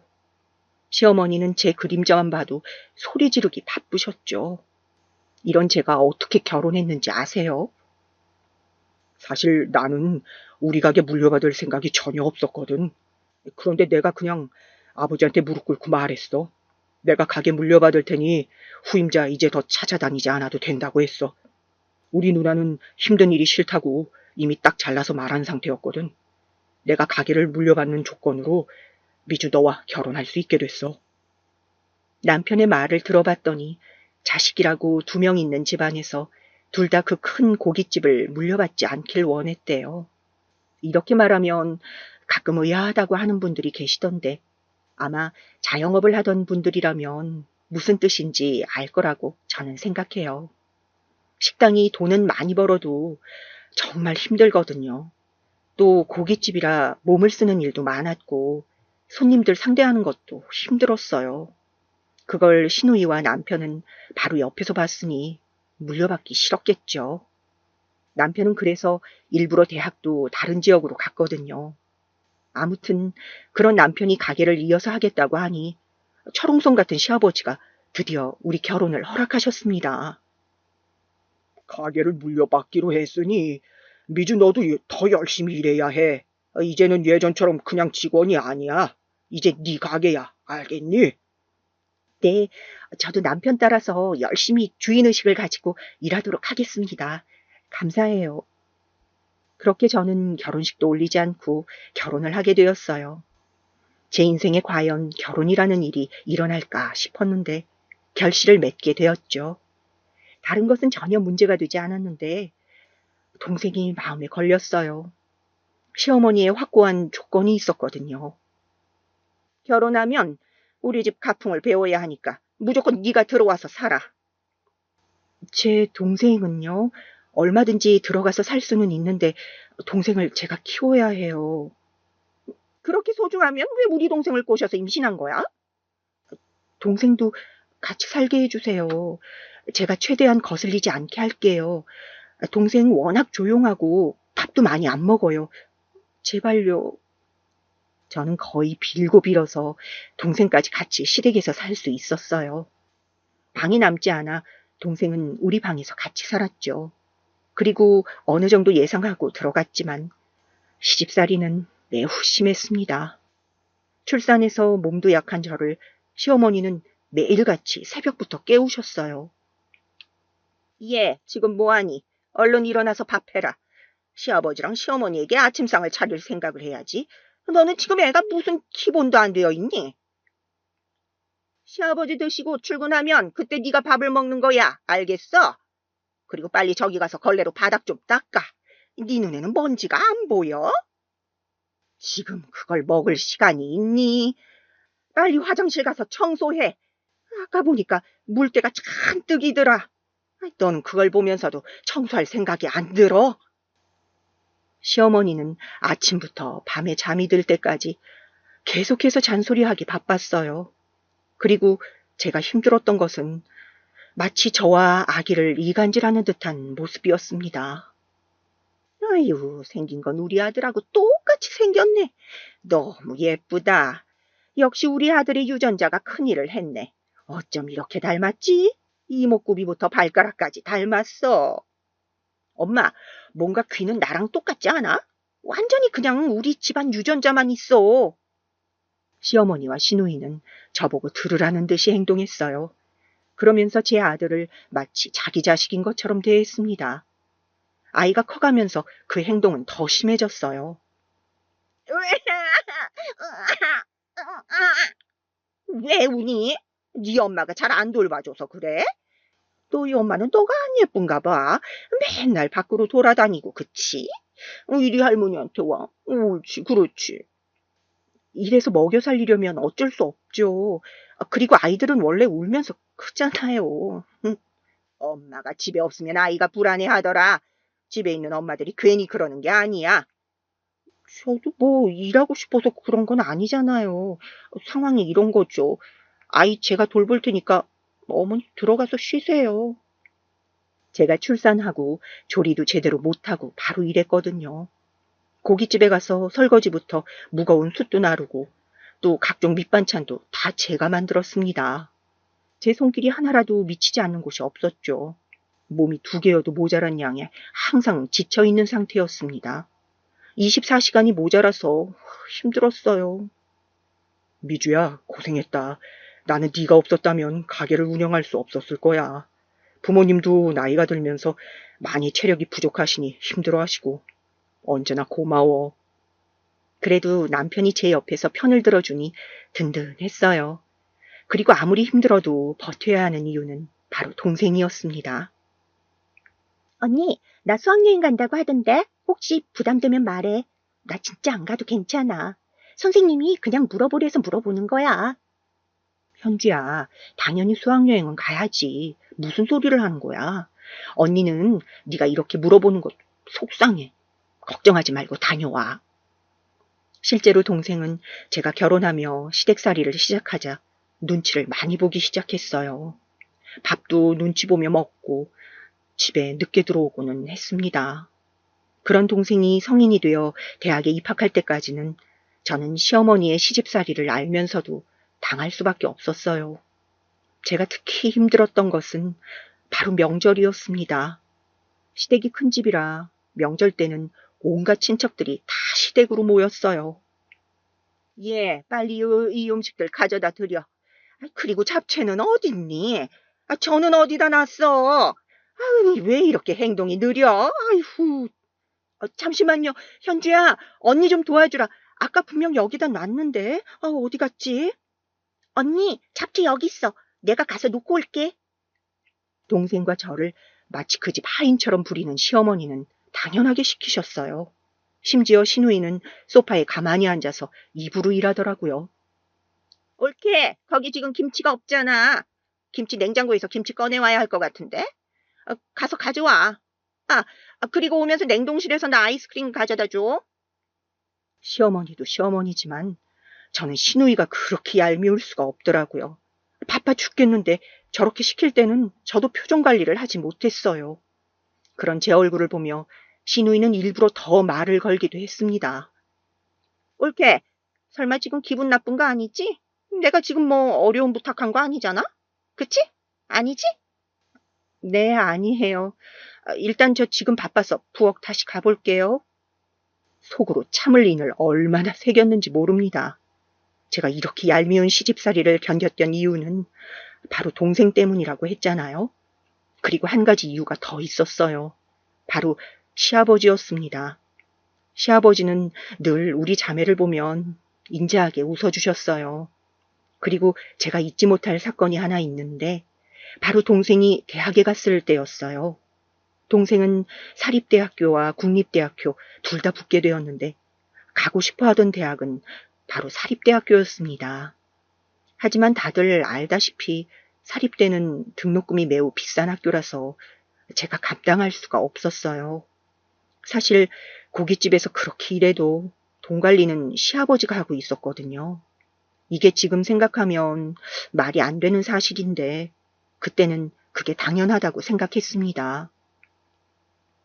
제가 많이 곤란해하는 것을 알자 동생은 슬며시 저에게 그냥 국립대를 가겠다고 한 뒤였어요.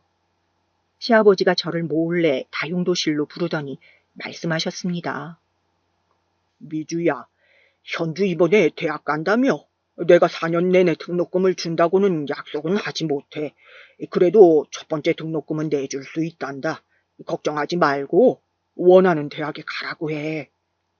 아버님, 정말요? 너무 감사해요. 아니, 저는 전혀 기대하지 않았는데 너무 감사합니다.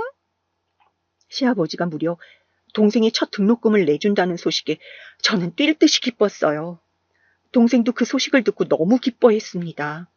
시어머니에게는 비밀로 하고 시아버지가 몰래 해준 행동이었어요. 그렇게 동생은 시댁에서 독립해서 대학에 가게 되었습니다. 그리고 이 뒤로 저도 드디어 마냥 참지는 않고 할 말은 하고 살게 되었죠. 마침 저를 얄밉게 괴롭히던 시누이가 결혼해서 집을 나가기도 했거든요.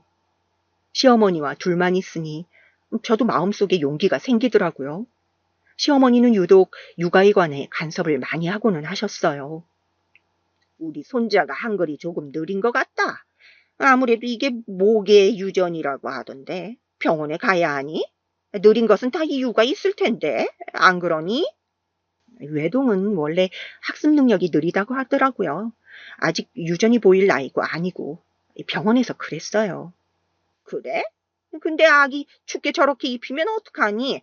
저러다 감기 걸리면 남들은 다 엄마 욕하는 거 알고 그래? 아까 외투 입혔는데 본인이 벗은 거예요. 그리고 아이가 감기에 걸리지 않으면 그게 더 이상하지 않나요? 너는 시어머니가 말하는데 꼬박꼬박 그렇게 말대꾸하고 싶니? 그런 건 도대체 어디서 배운 말버릇이야? 어머, 저 어머님하고 친해졌다고 생각해서 자연스럽게 대화했다고 생각했는데 어머님 왜 그러세요? 제가 이런 식으로 받아치면 시어머니는 얼굴이 빨개진 채로 있으셨어요.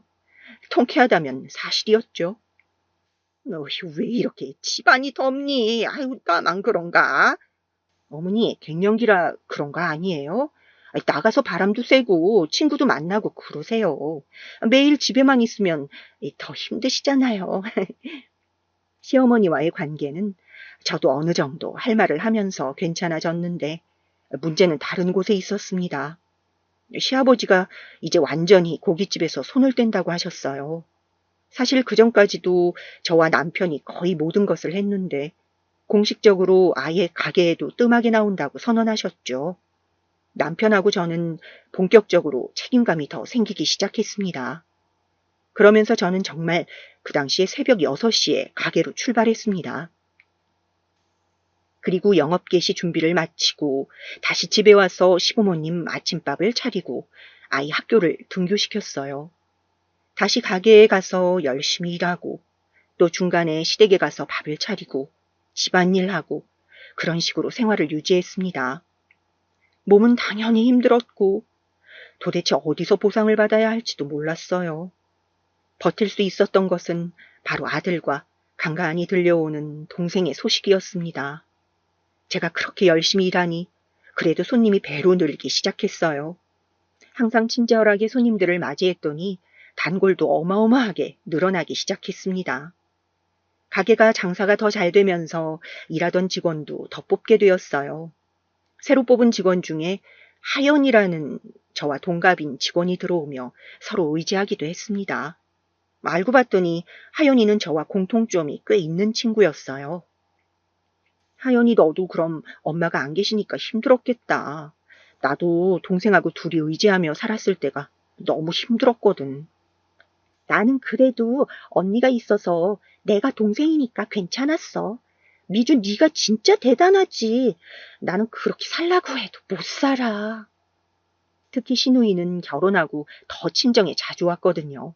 게다가 산후조리까지 시댁에서 얼마나 제가 힘들었는지 모릅니다.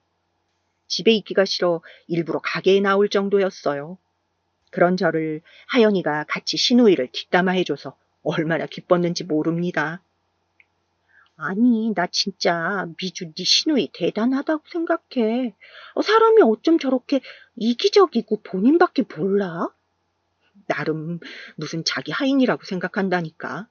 그런데 나 처음 여기서 일할 때부터 그랬어. 자기 심부름꾼처럼 대하더라고. 그때는 어리기도 했고 여기 아니면 갈 곳이 없어서 꼭 참았지. 미주 너는 진짜 열심히 살았어. 나는 그런 네 인생이 너무 멋있고 네가 참 존경스러워. 내가 너 동생이라면 너무 자랑스러울 것 같아. 실제로 동생은 대학에 가서 공부도 아주 열심히 해서 장학금도 꽤 탔어요. 등록금과 생활비는 자기도 성인이니 알아서 해결한다는 동생을 보고 다 컸다는 소리가 저절로 나오기도 했습니다. 하연이라는 친구가 생겨 저는 가게 일이 힘들어도 의지하며 버텼습니다. 그러던 어느 날이었어요. 시아버지가 갑자기 집에서 쓰러졌다는 소리를 듣고 남편과 불이 나게 지역에 있는 가장 큰 대학병원에 가게 되었습니다. 아이고, 어떡해. 아이고, 의사 선생님. 제발 우리 남편 살려주세요. 저 이 사람 없이는 절대 못 살아요. 제발요. 일단 진정하세요. 지금 병명은 간암이고 말기입니다. 간을 이식받아야 살 수 있는 상태예요. 간 이식자를 찾는 게 가장 급한 일입니다. 병원에서 알게 된 소식으로는 시아버지가 무려 간암 말기라는 것이었어요. 그리고 간 이식을 위해서는 혈액형이 중요하다는 소식을 알게 되었죠. 시아버지의 간암 소식에 시댁은 아주 큰 중대한 가족회의를 열었습니다. 그런데 운명의 장난처럼 시아버지와 혈액형이 호환되는 사람은 저와 시누이 단 2명이었습니다. 혈액형이 호환된다고 단순하게 다 되는 것이 아니고 그것도 검사를 통해 결과를 받아야 했습니다. 저는 사실 그때까지도 간을 어떻게 해야 할지 모르겠더라고요. 듣기로는 간을 주는 사람도 건강이 나빠진다고 하니 그 소식을 듣고 동생이 난리가 났습니다. 언니 미쳤어. 나는 언니가 당연히 아예 생각조차 안 할 줄 알았어. 그 사람들한테 그렇게 시집살이 당했으면서 지금 간이식 소리가 나와? 나는 언니가 그 생각이 있다는 것 자체가 화가 나. 그래도 나도 만약 그 사람이 시어머니나 시누이였으면 이렇게 고민도 안 해. 당연히 안 줬을 거야. 그런데 시아버지잖아. 시아버지는 현주 네 등록금도 처음에 내주셨으니 인간적인 도리로 생각하는 거야. 아직 결과가 나오지 않았으니 너무 걱정하지 마. 제가 간 기여자가 될 수도 있다는 소식을 알고 시어머니의 태도 변화가 아주 심했습니다. 제 이름을 불러주시는 시아버지와 달리 시어머니는 항상 저를 너, 얘, 야로 부르셨거든요. 그런데 제가 어쩌면 대상자가 될 수도 있다는 소리를 듣자 시어머니는 갑자기 아가라고 부르기 시작하셨어요. 아가, 힘들게 새벽부터 지금 부엌에서 뭐하니? 너무 무리하지 말고 들어가서 쉬어. 내가 아침밥 차리면 알려줄게. 저는 처음에 환청을 듣는 줄 알았어요. 시어머니가 저런 말투로 저를 대했던 적이 단 한 번도 없거든요. 너무 대놓고 달라진 모습에 웃음이 나올 정도였습니다. 게다가 항상 표독스럽게 얄미운 태도였던 시누이도 묘하게 저에게 친절하게 대하더라고요. 옳게, 저번에 보니까 딸기 좋아하는 것 같아서 내가 사왔어. 이거 백화점 지하에서 산 거라 진짜 비싼 거고 맛있다. 저번에 선물 받아서 먹었는데 너무 맛있어서 놀랐잖아. 이거 먹고 오늘도 좋은 하루 보내. 너무 확연하게 달라진 시댁 식구들을 보며 저는 기가 차서 말도 나오지 않았습니다. 그렇게 시누이와 저는 둘이 경건하게 간이식 대상자 검사를 하게 되었어요. 그리고 결과가 나오자 다들 아주 놀랐습니다. 왜냐하면 시누이는 대상자 적격 심사에서 탈락하게 되었거든요. 그 말은 제가 아니면 시아버지는 간을 당장 이식받을 수 없다는 사실이었어요. 물론 적격자를 찾으려면 찾을 수는 있지만 아주 긴 대기를 기다려야 했죠.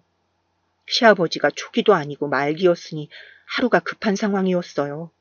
이 소식을 듣고 시누이와 시어머니는 사람이 아예 딴판으로 변해서 저를 대하기 시작했습니다. 아가, 배고프면 말해. 갈비찜 해줄까? 그리고 또 뭐 필요한 거 있니? 가게도 나가지 말고 푹 쉬어. 원래 사람이 너무 일만 하면 힘들어. 알지? 그냥 침대에 누워서 편하게 있어. 올케, 혹시 이 화장품 좋아해? 이거 명품인데. 올케도 이 브랜드 알지? 유명한 거잖아. 내가 올케가 좋아할까봐 사왔는데 마음에 들어? 너무 대놓고 제 간을 바라는 모습에 웃겼습니다. 동생은 제가 대상자 심사에 통과했다는 소식을 듣고 매일같이 전화로 저를 설득했어요. 언니, 나도 물론 언니네 시아버지가 나랑 언니 많이 예뻐한 거 알아. 도움도 많이 받았지. 누가 그거 몰라? 그런데 차라리 그럼 그 돈 내가 줄게. 나 이제 곧 졸업하는 거 알지? 학점도 좋고 대외 활동도 많이 해서 나 대기업 들어갈 수 있어. 제발 나 언니 몸 망가지는 것도 싫어. 어떻게 보면 지금 우리 가게 물려주신 것도 다 시아버지고 내가 요즘 고민이 많아. 현주 네가 언니 생각하는 것은 아는데 일단 고민을 해볼게. 아니, 나는 언니가 고민하는 것 자체가 싫다고. 그냥 싫어. 무슨 간을 줘. 언니가 그 집에서 받은 게 있어? 하다못해 뭐 사랑이라도 받았어? 나는 그 집에서 살았던 기간을 생각하면 너무 속상하단 말이야. 현주야, 네 마음은 언니가 알아. 그런데 사람이 어떻게 내 뜻대로 행동해. 실제로 저는 시아버지에게 받은 게 많아서 그랬기도 했지만 사실 남편 때문에 고민했어요.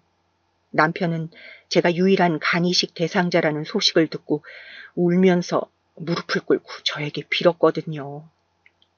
미주야, 내가 너 아기 가졌을 때 평생 책임진다고 했던 거 혹시 기억나? 내가 그 말 지키려고 정말 많이 노력했어. 너도 알지? 나는 남편 아빠로서 최선을 다했어. 미주 너도 물론 얼마나 열심히 헌신했는지 알아. 그런데 우리 아버지한테 간을 줄 수 있을까? 내가 앞으로 더 잘할게. 진짜 당신이 원하는 거 다 들어줄게. 제발. 남편이 울면서 비는 모습을 보니 마음이 너무 아프더라고요. 저도 물론 사람이라 그동안 당했던 시집살이를 생각하면 시어머니가 미워서라도 간을 주고 싶지 않았습니다. 하지만 시아버지와 남편을 생각하니 큰 용기를 낼 수 있었어요. 그렇게 저는 중대한 결정을 내리게 되었습니다. 제가 간을 시아버지에게 주겠다고 하자 시어머니와 시누이는 울며 저를 쓰다듬었어요. 그리고 시아버지는 저를 따로 불러 아주 고맙다며 제 손을 꼭 잡고 말씀하셨어요. 미주, 네가 처음에 우리 가게에 일하러 왔을 때가 생각난다. 어렸던 네가 동생 손을 잡고 일할 수 있냐고 물어봤을 때 내가 그냥 돌려보내지 않았던 게 내 인생에서 가장 잘한 선택이었어. 너무 고맙다. 앞으로 우리 가족은 너희 자매에게 최선을 다할게. 저도 아버님이 잘해주지 않으셨으면 이런 결정을 내리기 힘들었을 거예요. 그렇게 저는 간을 이식하겠다는 결정을 내렸고 당연히 동생은 저에게 진지하게 화를 내기 시작했어요. 나는 진짜 언니를 이해할 수 없어. 지금이라도 좋으니, 아니 수술 직전이라도 좋으니 언제든지 마음이 바뀌면 연락해. 나 당장 달려갈게. 아니야, 그냥 내가 병원에 그날 같이 갈게. 내가 다른 건 몰라도 동생 하나는 잘 둬서 이렇게 호강하네. 됐어. 언니 혼자 할 수 있어. 그리고 그날 남편도 같이 있기로 했으니까 현주 너는 가서 수업이나 들어. 그리고 검사가 끝나고 마침내 수술 전날이 되었어요. 어렸을 때부터 이런저런 일을 많이 겪어서 웬만한 일에는 무던하게 대하던 저도 큰 수술을 앞두니 떨리는 마음이 들더라고요. 병원에서 시키는 검사도 다 하고 덤덤하게 다음 날이 되길 기다리고 있었습니다. 남편이 보호자로 와 있었는데 보이질 않더라고요. 공기가 답답해서 산책하려고 조용히 한밤중에 병실 문을 열고 나왔습니다. 그런데 휴게실에서 익숙한 목소리가 들렸어요. 그냥 지나치려다 보니 시아버지와 남편이 있었습니다. 두 명이 진지하게 할 얘기가 있나 보다 싶어 뒤를 돌았는데 제 이름이 들리더라고요.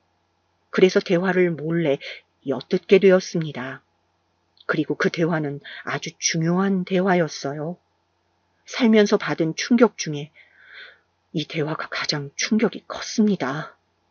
들으면서도 현실이 믿기지 않아 볼을 몇 번을 꼬집었는지 몰라요. 피가 식는다는 말이 무슨 뜻인지 알게 되는 대화였습니다. 그래, 하연이랑 결혼하겠다는 거지? 네, 몰랐는데 하연이 아버지가 땅 부자래요. 어차피 미주랑은 결혼식도 안 올렸으니 그냥 새로 시작하는 마음으로 결혼하려고요. 그래, 미주가 간을 준다고 할 줄은 몰랐는데 정말 의외다.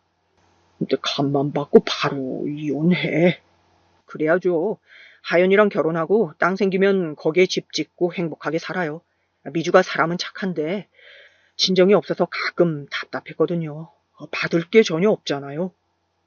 그러니까 말이다. 나도 사돈이 없으니 뭐 어디 가서 자랑도 못하고. 그래도 애가 일은 잘해서 가게에 도움이 되긴 했어.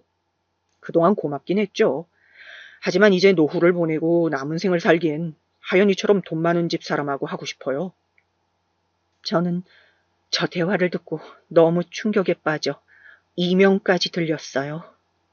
손을 벌벌 떨며 겨우 다른 곳으로 이동했어요. 심장이 너무 쿵쾅거려 제 귀에까지 들렸습니다. 만약 시어머니나 시누이가 저런 대화를 했다면 저는 이렇게까지 놀라지는 않았을 거예요. 그런데 저 대화의 주인공이 시아버지와 남편이라는 사실이 저를 아주 힘들게 만들었습니다. 처음 당하는 사람의 배신이 하필 제 남편과 시아버지라니 믿을 수가 없었어요. 남편이 저를 두고 바람을 피울 거라고는 전혀 상상도 못했거든요. 그것도 제가 그렇게 믿고 의지했던 가게 직원인 하연이가 내연녀일 줄은 몰랐습니다. 그동안 제가 잘해줬던 게 후회되기 시작했어요. 배신감에 눈물이 계속 줄줄 흘렀습니다. 남편과 시아버지가 자리를 정리하는 소리가 들리자 저도 급하게 병실로 돌아왔어요. 미주야, 우리 이제 자자.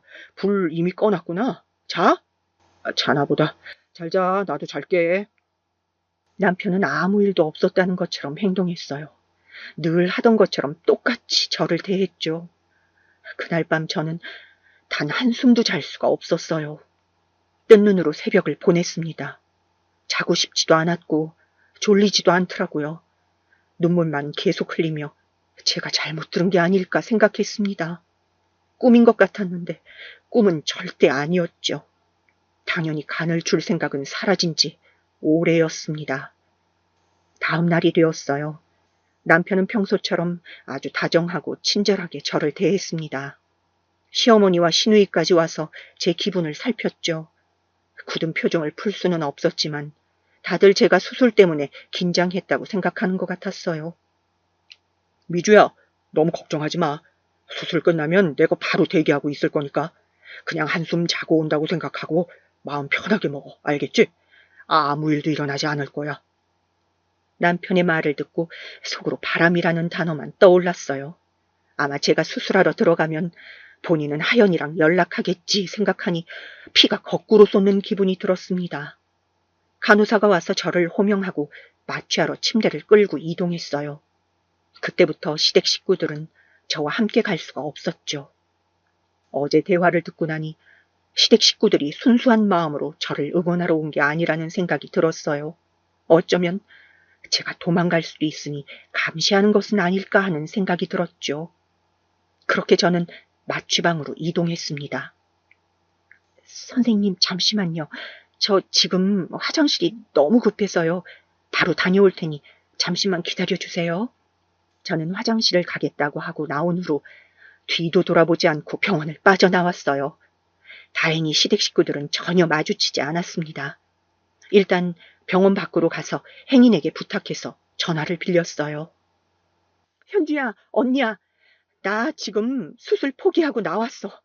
말하자면 긴데 일단 어디야? 언니 데리러 와줄 수 있어? 언니, 나 1층이야. 내가 언니 보러 간다고 했던 거 기억나? 나 지금 남자친구랑 있어서 언니 데리러 갈 수 있어. 우리 차 타고 왔거든. 언니 정확히 어디야? 저는 동생과 동생 남자친구의 도움을 받아 무사히 동생 집으로 갈 수 있었어요. 가는 내내 동생은 믿을 수가 없다며 잔뜩 흥분했습니다. 형부 그렇게 안 봤는데 진짜 무서운 사람이다. 아니 바람이 나도 언니가 그렇게 고생해서 일한 가게 직원하구나. 하연 언니? 나도 아는 사람이잖아. 사람이 어쩜 그럴 수가 있지? 그 집안은 어떻게 된 게 멀쩡한 사람이 없어? 제가 몸만 병원에서 나오느라 급하게 나와서 병원복을 입고 이동했거든요. 그래서 핸드폰도 가지고 있지 않았어요. 동생의 전화가 울려 봤더니 남편의 번호가 뜨길래 제가 대신 받았습니다. 처제, 혹시 미주랑 연락돼? 오늘이 수술하는 날인데 지금 사라졌어. 분명 아까까지 병원에 있었는데 마취하러 갔다가 화장실 간다고 하고 사라졌어. 나야. 미주야? 네가 거기 왜 있어? 아니 이게 지금 무슨 일이야? 너가 거기 지금 왜 있어? 우리 아버지는 어떡하라고? 이미 준비 다 했는데 갑자기 사라지면 어떡해? 네가 그러고도 사람이야? 뭐? 그러고도 사람이냐고? 그 말은 내가 해야 하는 거 아니야? 네가 지금 제정신이니? 나 어제 너랑 너희 아빠가 하는 말 들었어. 바람 폈다고? 그것도 하연이랑 땅 부자? 좋겠다, 당신. 그리고 뭐? 이혼하겠다고? 미주야, 잠시만. 그거 다 오해야. 잠시만, 이거 진짜 오해야. 잠시만, 우리 만나서 얘기하자. 진짜 아니야. 나랑은 결혼식도 안 올렸는데 하연이랑은 올릴 생각하고 있더라. 나 진짜 당신 가족들이라면 이제 지긋지긋해. 살면서 다시는 보지 말자. 아들은 내가 데려갈 거니까 그렇게 알아. 나 법적 싸움 끝까지 갈 거야. 미주야, 잠시만. 미주야, 오해야, 미주야. 제 이름을 애타게 부르는 남편의 전화를 매몰차게 끊었어요. 눈물이 많이 나왔지만 그래도 제 소중한 간을 주지 않아도 된다던 사실이 제 마음을 편하게 만들었습니다. 동생의 전화로 계속 시댁 식구들이 번갈아서 연락이 왔지만 절대 받지 않았죠. 그 뒤로 시댁을 방문하긴 했어요. 바로 이혼 서류를 제출하기 위해서였죠. 그 사람들 정말 우습지도 않더라고요. 어떻게 그렇다고 당일에 사라질 수가 있어? 네가 그러고도 사람이야? 어? 그 말은 당신 아들한테 하세요. 가게 직원하고 바람난 게 사람이에요? 내가 그동안 가게랑 시댁에 어떻게 했는지 알면서? 내가 잘못했어. 제발 한 번만 다시 생각해줘. 미주야, 제발. 내가 잠시 머리가 어떻게 됐었나 봐. 미안해. 내가 너무 미안해. 됐어. 나는 이제 당신 가족들하고 할 말 없어. 하연이와도 마지막으로 얼굴을 보고 얘기했어요. 하연이는 저에게 미안하다고 고개를 들지 못했습니다. 나는 너를 진짜 평생 나와 함께할 인연이라고 생각했어. 그런데 어떻게 네가 이러니? 내가 그동안 네 편이 많이 봐줬다고 생각하는데. 미안해. 내가 결혼하고 싶어 했던 거 알잖아. 순간 눈이 멀었었나 봐. 정말 미안해. 미주 너한테는 할 말이 없어. 다행히 이혼 서류는 잘 처리되었어요. 아들도 엄마인 저를 따라가겠다는 마음이 확고해서 통쾌했답니다. 무엇보다 저 집안과 인연을 끊을 수 있다는 게 얼마나 기쁜지 몰라요. 더는 시집살이를 당하지 않아도 되고 가게에 새벽부터 나가서 일하지 않아도 된다니 속이 다 시원합니다. 인생사는 인과응보라고 하죠. 제가 가게에 안 보이자 소문이 확 퍼졌다고 하더라고요. 그렇게 잘 됐던 고깃집이 완전히 망해서 손님이 별로 오지도 않는다는 말을 듣고 얼마나 통쾌했는지 모릅니다. 지금 저는 지방에서 혼자 살고 있는데요. 아마 다음 달이면 동생과 집을 합쳐 서울에서 새로운 시작을 할 것 같아요. 동생은 지금 만나는 친구와 결혼 예정인데 그 전에 저와 같이 지내고 싶다고 하더라고요. 서울에서 새로운 제 삶이 정말 기대가 돼요. 지긋지긋한 시댁 사람들에게 벗어난 제 인생을 여러분도 응원해 주셨으면 좋겠습니다. 제 사연은 여기까지인데요. 들어주셔서 정말 감사합니다. 행복한 하루 보내시길 바랄게요.